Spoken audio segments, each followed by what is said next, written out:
Hello student, आप video को पूरा देखा करें, चैनल को सब्सक्राइब करें, दूसरों से भी करवाएं।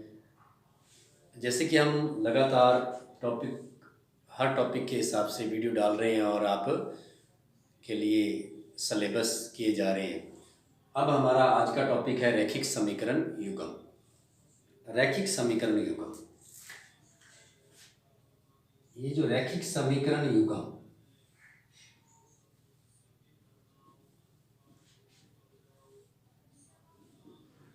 रैखिक मतलब इसमें जो भी घात होगी, जो भी चर राशि होगी उसकी घात 1 होगी।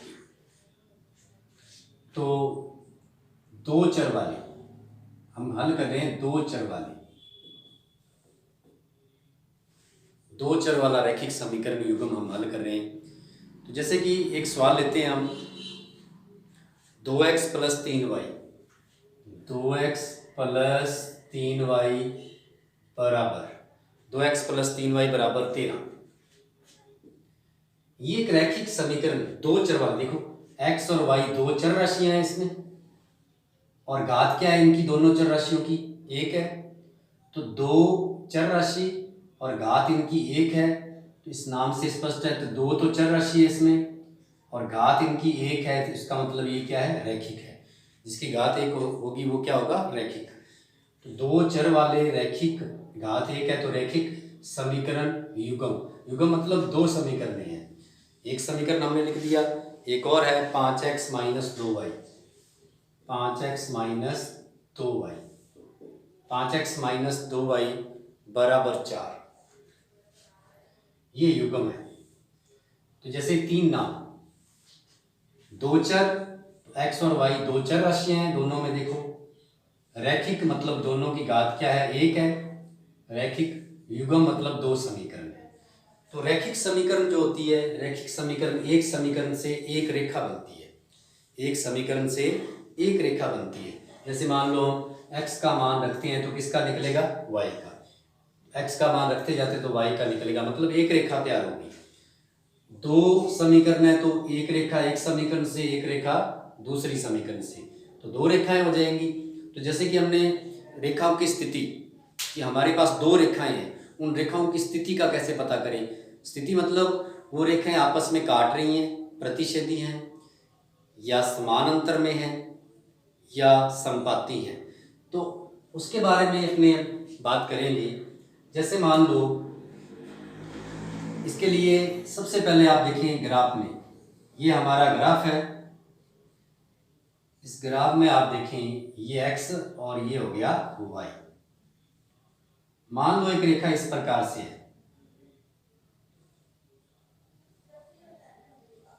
एक समीकरण से ऐसे रेखा बन गया, इस प्रकार से रेखा बन गया, रेखा बन गया, और एक है इस प्रकार से मान।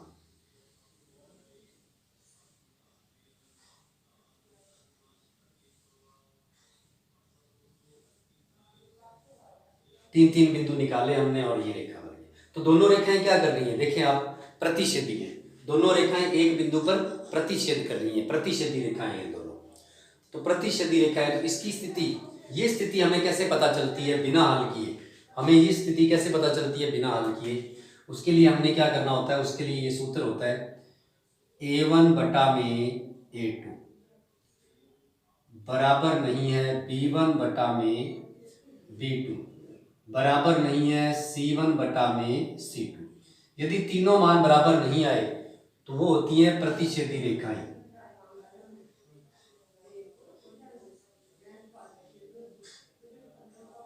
प्रतिच्छेदी रेखाएं, प्रतिच्छेदी रेखाएं बोलते हैं। यदि रेखाएं प्रतिच्छेद कर रही है तो इसका मतलब क्या है, वो संगत है, उनको संगत भी बोलेंगे। संगत, संगत है। और इसी प्रकार से ये प्रतिच्छेदी, ये a1 a2 ये क्या है, a1 a2 है, देखिए आप, क्योंकि हमारे पास x के मान को हमने a बोलना है, y के मान को b और अचर पद को c। यहां देखिए आप, इस पहली समीकरण में भी x है और दूसरी में भी x है। x के गुणांक को क्या बोलेंगे, a, तो यहाँ 2x के गुणांक है हमारे पास सवाल में, तो ये 1 हो जाएगा, ये 2 हो जाएगा, सॉरी ये भी 1 हो गया। पहली समीकरण में 1 हो जाएंगे और दूसरी में क्या हो जाएंगे, 2 हो जाएंगे, दूसरी में 2 हो जाएंगे।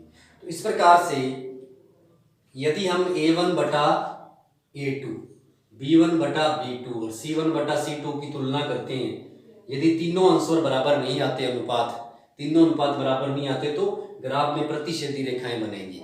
ग्राफ बनाने की भी जरूरत नहीं, हम जांच कर सकते हैं कि हमारी रेखाओं की स्थिति क्या है। तो प्रतिच्छेदी रेखाएं बनेंगी। जैसे कि इसी सवाल को जांच कर लेते हैं, हम जांच करेंगे। देखो a1 बटा a2 मतलब 2 बटा में 5, फिर b1 बटा b2 मतलब 3 बटा में -2, फिर c1 बटा c2 मतलब 13 बटा में 4। तो क्या तीनों अंशवर बराबर आ रहे? नहीं आ रहे, तीनों अंशवर बराबर नहीं आ रहे, तीनों अंशवर बराबर नहीं है। तो कौन सी रेखाएं होगी? प्रतिच्छेदी रेखाएं होगी। तो कौन सी रेखाएं हैं ये? प्रतिच्छेदी रेखाएं। तो हम बिना ग्राफ को किए रेखा की स्थिति, क्योंकि एक समीकरण से एक रेखा बनती है, दूसरी से दूसरी बनती है, रेखाओं की स्थिति पता कर सकते हैं। इसी प्रकार से हम, ये तो प्रतिच्छेदी का हो गया। यदि हम संपाती की बात करें तो एक समीकरण लेते हैं हम, जैसे है हमारे पास 4x प्लस, आज हम रेखाओं की स्थिति के बारे में जानेंगे। 4x,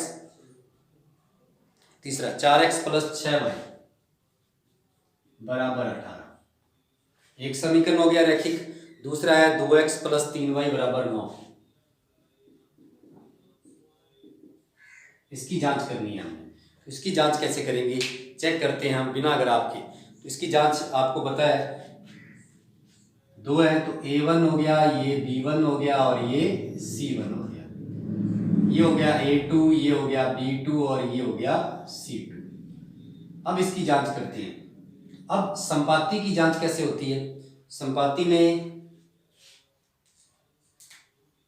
a1 बटा a2 बराबर होता है b1 बटा b2 और बराबर होता है c1 बटा c2। संपाती का मतलब एक रेखा के ऊपर ही दूसरी रेखा, जैसे एक रेखा बनाई उसी बिंदुओं के ऊपर दूसरी रेखा आ जाए तो संपाती रेखा होगी। तो इस प्रकार से वो उनकी स्थिति कैसे पता चलती है? यदि ये तीनों अनुपात आपस में क्या आ जाए, बराबर। जैसे प्रतिच्छेदी का कैसे पता चलता है कि तीनों अनुपात बराबर नहीं आए तो प्रतिच्छेदी रेखा है, हल हो रहा है मतलब उत्तर निकल रहा है तो संगत है, और तीनों बराबर आ जाए तो संपाती रेखा है, मतलब एक रेखा के ऊपर एक रेखा बनेगी। जैसे कि हम इसमें हल करते हैं, मान रख के देखते हैं इस सवाल का। इस सवाल का मान रखेंगे तो a1 का मान 4 है बटा में a2 का मान 2 है, b1 का मान 6 है और b2 का मान 3 है, c2 का मान 18 है और c1 का मान 18 और c2 का मान 9 है। तो हमने देखा कि यहाँ 2 का भाग किया तो ये आया 2, 3 का भाग किया तो ये आया 2, 9 का भाग किया तो ये आया 2, मतलब तीनों अनुपात समान आ रहे हैं। तीनों अनुपात का उत्तर क्या आ रहा है? समान आ रहा है। यदि a1 बटा a2 अनुपात, b1 बटा b2 अनुपात और c1 बटा c2 अनुपात का अंशवर बराबर आए तो इसका मतलब कौन सी रेखाएं होंगी? हमारी दोनों रेखाएं संपाती होंगी, एक रेखा के ऊपर दूसरी रेखा बनेंगी। मतलब इस प्रकार से हमारी दोनों रेखाएं क्या होंगी? संपाती। ऐसे एक रेखा के ऊपर दूसरी रेखा बनेगी, एक ही रेखा नजर आएगी, हमें एक ही रेखा नजर आएगी, संपाती, संपाती रेखा, संपाती रेखा है। संपाती रेखा है मतलब बहुत सारे उत्तर निकल रहे हैं, इनको संगत भी बोल सकते हैं हम, और बहुत सारे उत्तर निकलते हैं क्योंकि एक लाइन नीचे चल रही है, दूसरी उसके ऊपर चल रही है, तो जितने बिंदु मिलते जा रहे हैं वो सारे अंशवर ही हो गए। अनेक हल बोलते हैं इसको।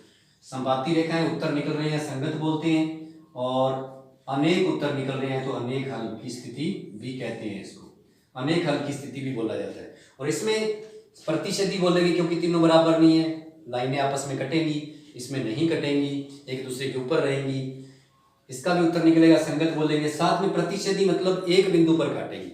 जब दो रेखाएं प्रतिच्छेद होंगी तो सिर्फ एक बिंदु पर ही काटेंगी, ये नहीं कि वापस आके काट देगी। रेखा मतलब सीधी, तो एक ही बिंदु पर काटेगी। तो इसका मतलब इसमें एक स्थिति ये भी बोल सकते हैं हम, एक हल,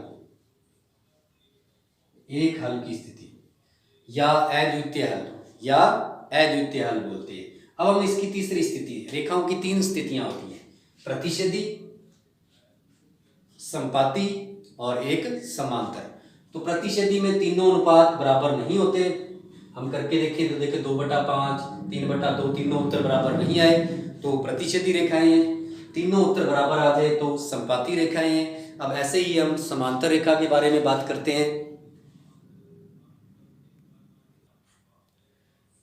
जैसे कि ये सवाल है हमारे पास, अब इसकी जांच करते हैं, समांतर की तुलना कैसे करते हैं वो देखते हैं। समांतर के लिए क्या होता है, तो समांतर के लिए होता है A1 बटा में A2 बराबर B1 बटा में B2 बराबर नहीं C1 बटा में C2 बराबर नहीं C1 बटा में C2।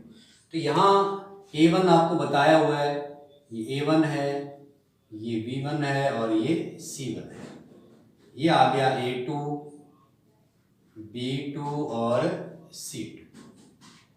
रैखिक समीकरण 2 है तो A भी 2 हो जाएंगे, B भी 2 और C भी 2, इसलिए एक 1 हो गया और एक 2 हो गया। तो अब हम यदि ये स्थिति हो, ये स्थिति है, ये स्थिति A1 बटा A2 का मान और B1 बटा B2 का मान आपस में अनुपात क्या आ जाए, बराबर, और तीसरा अनुपात बराबर ना आए तो रेखाओं की स्थिति होती है समांतर, समांतर रेखाएं। समांतर रेखाएं मतलब इस प्रकार से ग्राफ में दो रेखाएं बने, मान लो एक रेखा बन गई और दूसरी रेखा बन गई। इस प्रकार से अगर समांतर कभी मिले ना आपस में और समान अंतर नजर आए तो उनको रेखाएं समांतर रेखाएं बोलती हैं। जब ये रेखाएं आपस में मिलेंगी नहीं, कटेंगी नहीं तो अंशवर नहीं निकलेगा, इसलिए असंगत बोलेंगे। हल निकलेगा तो संगत, नहीं निकलेगा तो असंगत। और असंगत और इसका कोई उत्तर नहीं निकल रहा क्योंकि रेखाएं आपस में नहीं मिल रही हैं, प्रतिच्छेद नहीं कर रही हैं, तो कोई उत्तर नहीं है, मतलब कोई हल नहीं। ऐसी स्थिति में कोई हल नहीं होता। अब ये रेखाएं बिना ग्राफ में बनाए हम कैसे पता कर सकते हैं, तो ये सूत्र से पता कर सकते हैं कि हम यदि देखें A1 बटा A2 तो A1 का मान कितना है 2 और A2 का 3 बराबर, B1 का 4, B2 का 6 बराबर, C1 का 10 और C2 का 12। तो अब इसको काटते हैं हम, काटते तो ये तो कटेगा नहीं, 2 बटा में 3 है, ये कट जाएगा, 2 का भाग जाएगा तो ये भी क्या आ गया 2 बटा में 3। देखिए आप यहाँ पे ये आ गया 2 बटा में 3 बराबर आ गया 2 बटा में 3। अब यहाँ देखते हैं, इसको भी काटते हैं, इसको काटते हैं तो इसमें 2 का भाग जा रहा है, 2 का भाग करेंगे तो यहाँ 5 आ गया, यहाँ क्या आ गया 6, मतलब 5 बटा में 6। तो क्या पहली दो तो बराबर है, पहले दो अनुपात तो सेम है, 2 अनुपात सेम है, तीसरा सेम नहीं है, बराबर नहीं है। इसका मतलब यदि हम जांच करते हैं पहले दो अनुपात समान आए, तीसरा समान न आए तो वह रेखाएं उन दोनों समीकरणों से जो रेखा बनेगी एक एक, दोनों रेखाएं ग्राफ में समान अंतर नजर आएंगी, दोनों रेखाएं ग्राफ में क्या आएंगी, समान अंतर नजर आएंगी। तो इस प्रकार से हम रेखाओं की स्थिति के बारे में आज जान रहे हैं आज की वीडियो में। तो आप ज़्यादा से ज़्यादा शेयर करें, लाइक करें, कमेंट करें और सब्सक्राइब भी करवाएं और ज़्यादा पूरी वीडियो देखा करें। अब देखिए आप, अब इसके बारे में हम इकट्ठा जो इनके तीनों स्थितियाँ लिख देते हैं। तो तीनों स्थितियों में इनको ध्यान से, इससे संबंधित हम रिवीजन में सवाल करेंगे। हमारे पास एक है A1 बटा में A2 बराबर B1 बटा में B2 बराबर C1 बटा में C2। ये स्थिति बराबर नहीं है, तीनों का उत्तर बराबर नहीं है, अभी अभी हमने समझा है। तो तीनों इकट्ठी लिख रहे हैं हम, तो ये होता है प्रतिच्छेदी रेखाएं, ये होता है प्रतिच्छेदी रेखाएं। तो प्रतिच्छेदी रेखाओं के लिए आता है, अगर ऐसी स्थिति आती है तो वे रेखाएं क्या होंगी, प्रतिच्छेदी होंगी।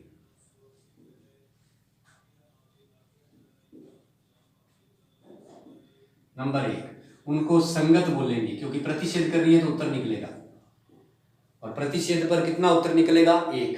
तो एक हल की स्थिति या अद्वितीय हल, या बोलेंगे अद्वितीय हल की स्थिति। नंबर 2 जो हमने अभी समझा है, नंबर 2 में a1 बटा a2 बराबर आ जाए b1 बटा b2 बराबर आ जाए c1 बटा c2, तो वे होंगी संपाती रेखाएं। संपाती रेखाएं होंगी तो उत्तर निकलेगा संगत। और कितने उत्तर निकलेंगे, बहुत सारे, जितनी रेखा नीचे वाली जाएगी उतनी ऊपर वाली चलती जाएगी, तो अनेक हल की स्थिति बोलते हैं, अनेक हल।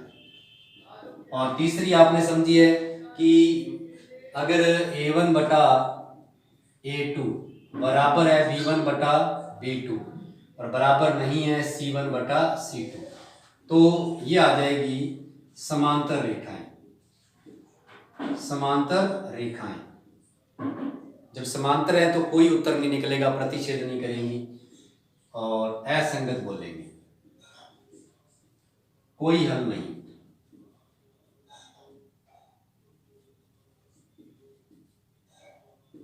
कोई हल नहीं की स्थिति होगी। तो इस प्रकार से ये सूत्र आप अपनी नोटबुक में उतार लें, और अब हम इससे संबंधित और चर्चा करेंगे। और दो चर वाले रैखिक समीकरण,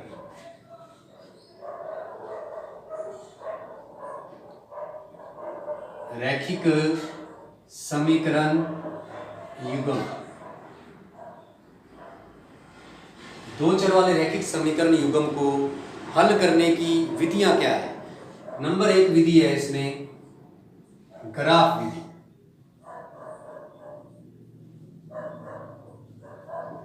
या इसको कह लें आलेख विधि।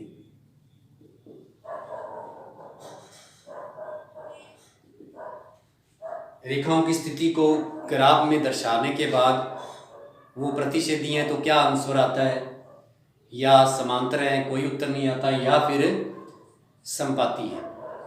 तो ग्राफ विधि से हल कर सकते हैं, और 10वीं क्लास में ग्राफ विधि मतलब 6 नंबर का सवाल आता है। नंबर 2 है विलोपन विधि।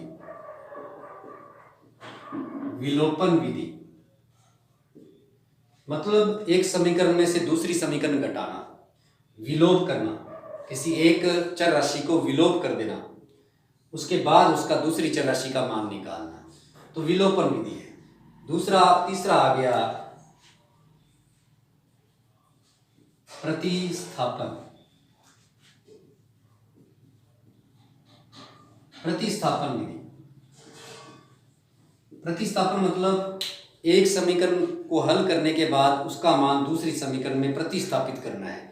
जैसे x का मान उसमें से स्वतंत्र कर लिया और उसका मान दूसरी समीकरण में, तो प्रतिस्थापन विधि से सवाल हम ये जो दो चर वाले रैखिक समीकरण है हल कर सकते हैं। और चौथी विधि है वज्र गुणन विधि। इस प्रकार से 4 विधियों से दो चर वाले रैखिक समीकरण युग्म को हल कर सकते हैं हम। इन चारों में से कोई भी हल कर लें, उत्तर सेम आएगा एक ही सवाल का। ग्राफ विधि, विलोपन विधि, प्रतिस्थापन विधि, वज्र गुणन विधि, इन चारों विधियों को हम स्टेप वाइज, नंबर वाइज इनको समझेंगे। आगे आने वाली 4 वीडियो में हम ग्राफ विधि, विलोप विधि, प्रतिस्थापन विधि और वज्र गुणन विधि समझेंगे। ग्राफ विधि आपने 9th क्लास में समझी हुई है, पिछली क्लास में आपने ग्राफ विधि की हुई है। इसको सबसे लास्ट में करेंगे, ये आपने की हुई है एक बार और इसको अच्छे से करेंगे। उसके बाद विलोप, प्रतिस्थापन, वज्र गुणन विधि, चारों विधियों को समझेंगे अगले आने वाली वीडियो में। अब हम रिवीजन के लिए कुछ सवाल लेते हैं।